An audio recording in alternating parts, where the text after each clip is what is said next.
Hey, what's up guys? So I'm going to be doing a movie review today, and that is Terminator Salvation. This movie came out, I believe it was in 2009. Yeah. So this is a film that's taking place in the future. I believe it's in 2018. And it stars Christian Bale as John Connor, Sam Worthington as a hybrid Terminator, half Terminator, half human. Anton Yelchin, is that how his last name's pronounced? The late Anton Yelchin. Which, that's just a sad story, very tragic story about him. He died very young. He had a lot of potential as an actor. He played Kyle Reese, and Bryce Dallas Howard, she plays Kate, wife of John Connor. And, I'm watching this film right now just to try to brush up. I can tell you right now, this movie isn't as interesting as the first three films. I'm actually nodding off, I'm falling asleep, I'm taking a nap, for good reason. This movie is probably the weakest one of the series. Because it's mucky, it's just the visual style, it's just way too gritty. It's too desert dystopian type. I mean, there's nothing visually interesting about it as far as the visuals. Mick G directed this film. He has interesting ideas as far as certain camera angles and certain action scenes and stuff like that looks unique and interesting. But as far as a visual, as far as how James Cameron does it, or even the guy who did the third film, they at least had things that popped out.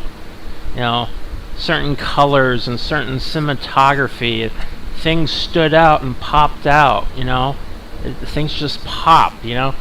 So this movie doesn't have that. It's just very, the color and the way it looks, the palette and everything. It's just visually, it's just boring. This is supposed to be the post-apocalyptic, future that we were, teased with the flashbacks of 2029, with all the Terminators and war between man and machine. I mean, I understand this is supposed to be taking place in 2018, so it's actually it's 11 years before 2029, which is when technology advanced and there's laser guns and all kinds of shit. But still, you can't make this at least more visually interesting. And you got first grade type of Terminators that Christian Bale, John Connor is shooting at with a regular type of gun. It's not even a laser gun, it's just a semi-automatic weapon where he shoots it at the head for a few times and the thing dies. Wow, the damn Terminator didn't even put up a fight. I don't know if it's just because this is the first type of Terminators that were made, so they weren't that advanced. I don't know, they look pretty advanced to me. I don't know. They don't really explain a lot. There's not really much of a story to go with here. You start out with the film with this guy who did something bad. We don't even know what he did. So they do something to him to use him as better service, which is like Skynet type of shit, where they make him a hybrid Terminator man. And basically, he doesn't know that he's a hybrid Terminator man. He thinks he's just a man. And he doesn't even know what the hell's going on. You know, with Judgment Day. He doesn't even know what's going on. So he's been out of the loop for some time. He's just put into this situation with this post-apocalyptic world of Judgment Day. And this is his name is Marcus, which is the Sam Worthington character. So he's out of the loop. He doesn't know what's going on. He doesn't even know he's a machine. Half man, half machine. He thinks he's just human. He meets up with Anton, which is he's playing Kyle Reese. He meets up with Kyle Reese.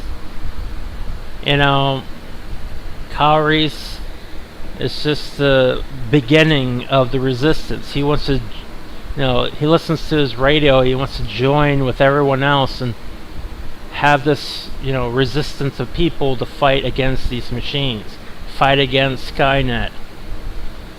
And he hears on this little radio, John Connor talking. He's like, we gotta find this guy and stuff like that. And what happens is one of the big machines, looks like frickin' Transformer. And the thing's huge. It looks just like a Transformer. And things come out of its leg, and it's like little motorcycle, Terminators, like little machines, like they're a combination of a motorcycle and a Terminator, just shooting, laser guns and shit like that. It's like, okay, that's different, I guess. These big old Transformer things are grabbing people and, taking them to this place to have them as prisoners or some bullshit. I remember in the first movie, Kyle Reese used to say that he used to live in cages, so I guess they were prisoners. Skynet, whatever. Used them as slaves or whatever they used to do with them. I mean, there's not really much of a story here. It's basically John wants to find where Kyle Reese is at, because Skynet is planning to kill Kyle Reese, so no more John Connor. So what's going to happen? Is he going to be erased from existence, like Back to the Future? If they suddenly kill him, then suddenly no more John Connor? Huh? It's the only thing I could think of. And so that's what he does. He tries to look for John Connor. He has this Marcus guy, try to meet up with him. They find out that he's a hybrid Terminator, so they got him, all, tied up, and he's chained up and stuff. And it's like, John does not trust this guy, because not only is he a machine, half human, half machine, has a heart. Okay, how do machines have hearts? But okay. But he doesn't trust the damn thing. He thinks the thing's out to kill him. And the fact that he doesn't even know anything, he didn't know he was human, he's like, there's even more suspicion. It's like, what come to find out is, Skynet did something to him. They actually sent Marcus out, not, having him know, but actually it was planned out for him to find John Connor. So Skynet could find out where John Connor was located at, and Kyle Reese, so they could capture both of them, or and kill them. They basically want to kill those two people. So John goes to, I believe it's Cyberdyne or it's Skynet, I don't even know at this point. They go there with the hybrid Terminator. There's a lot of trust issues between John and the stupid hybrid Terminator. He can't trust him, but he comes to find out that they basically set up this guy. Marcus really isn't a bad guy. They just set him up to, put, John and Kyle, in a dangerous situation where they can kill them. So basically, John goes to the factory where they make these new models that are T-800s. They got a assembly line of them. He ends up fighting with one of the Terminators. It's pretty badass. That's the only redeeming cool thing about this movie. But the problem is, it's kind of like a recreation of the first film, just more sleeker and more cooler looking, because the Terminator can jump around. He can, obviously the special effects are better, but still, I mean, that's all they really can offer, is like a recreation of the first film at the end, where it reminds you of the first movie. And you see how John gets his scar on his side of his face, little things like that. At the end, Marcus sacrifices himself because John is hurt. They do a blood transfusion or something, and John survives. Marcus dies. They find Kyle, and but the war still goes on. They still have a battle ahead of them, and that's pretty much how it ends, where John and Kyle Reese and his wife and his team are, the war is still going on, and it sets it up for a sequel, which never happened. This was supposed to be a reboot where they were going to have three movies. It's going to be a trilogy. Never happened. For good reason. This wasn't really that great of a movie. Was the acting good? They were fair. But I think more people remember the most about this film was the controversy behind it, with Christian Bale losing his shit on set and calling this guy a bunch of fucking words like vulgar shit, fucking totally being a complete prima donna. I understand, when you're doing a scene, a very intense scene, and somebody is distracting you or is fucking up a scene, I can totally understand why he would get upset, but he really lost his cool. He had to actually apologize for all that. But I understand,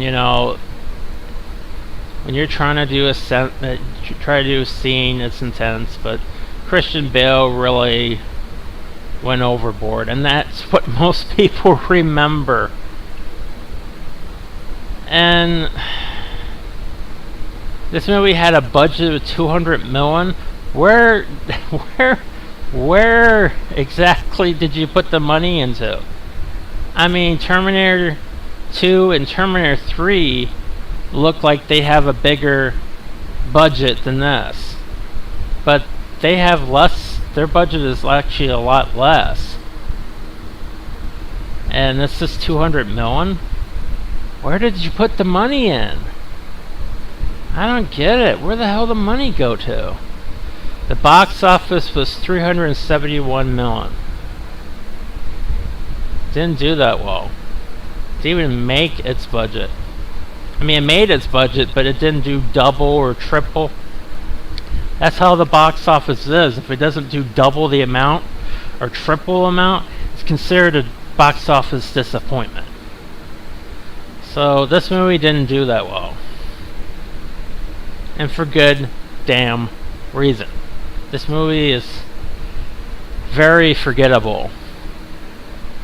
I mean, what did we learn about this film? Let's see.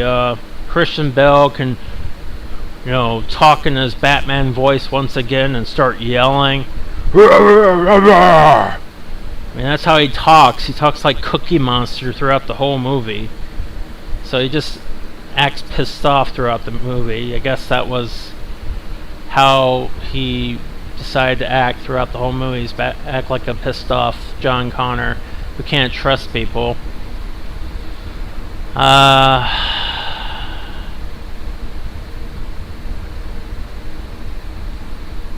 Yeah, Marcus offers his own heart for transplantation. Yeah.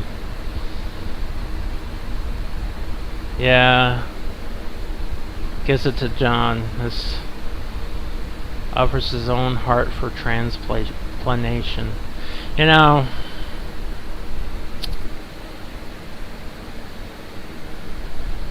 Yeah, this movie is just... this movie just has problems.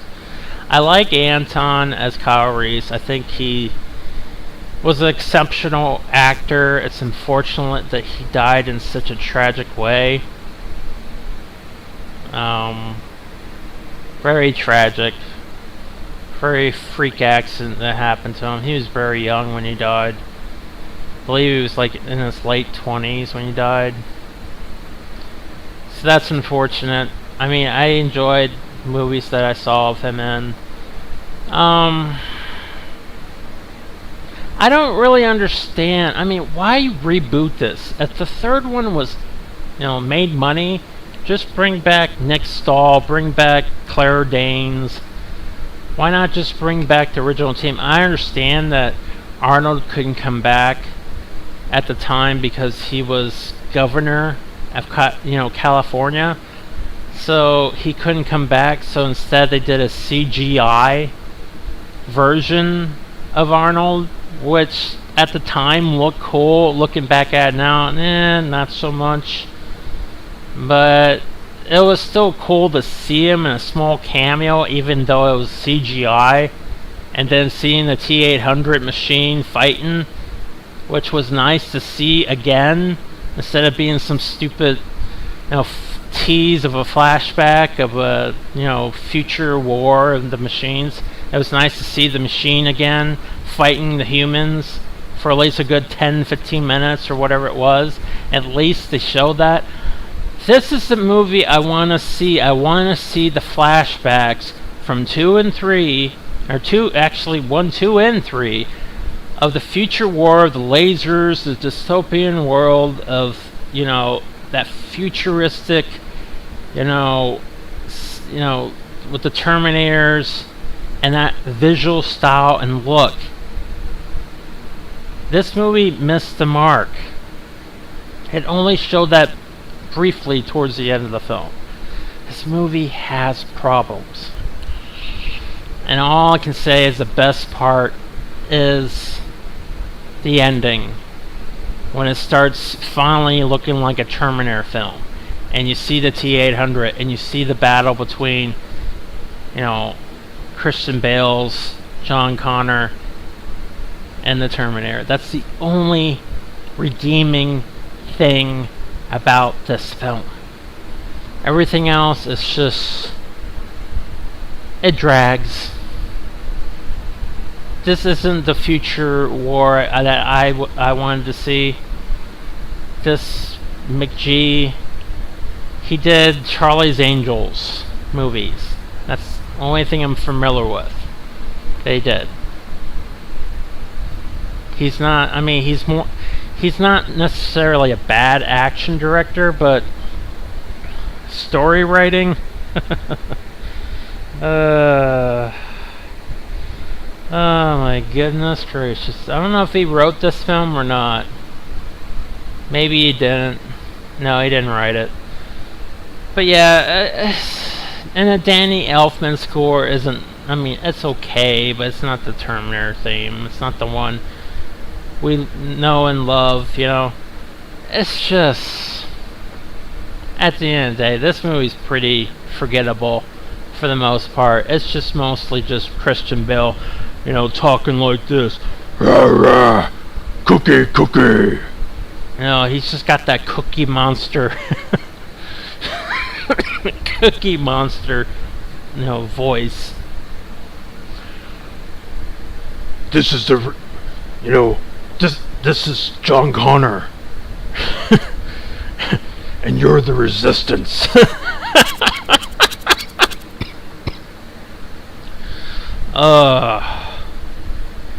It was cool to hear Linda Hamilton. She did come back to do a little voice thing where he's listened to a tape. John, he's listened to a tape of his mother. She's talking. It's actually the tape that she was, you know, recording herself in the first film. They kind of recreated that thing, probably for copyright because they couldn't use the actual video clip of the sound or sound clip from the first film, so they just recreated it, added a couple new dialogue in there. But it was cool to hear her because it was really her voice. But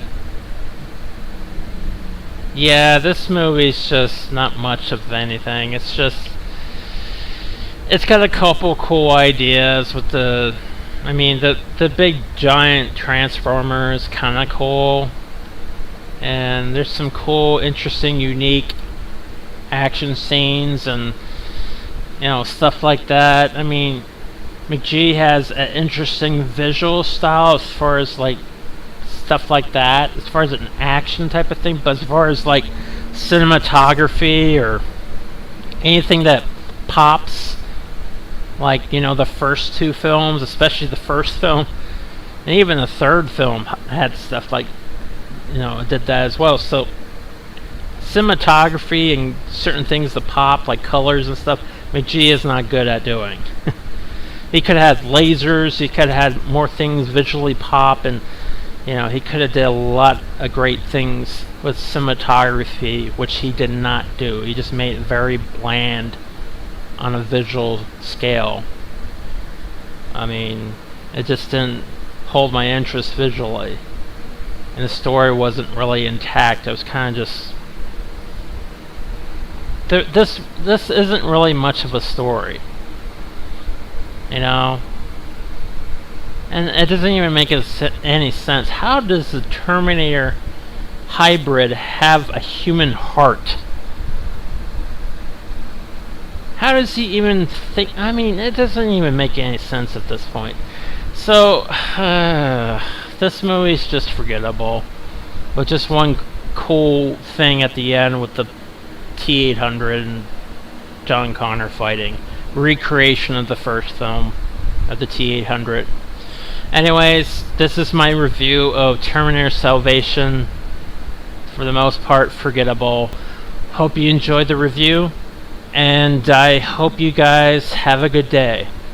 Take it easy.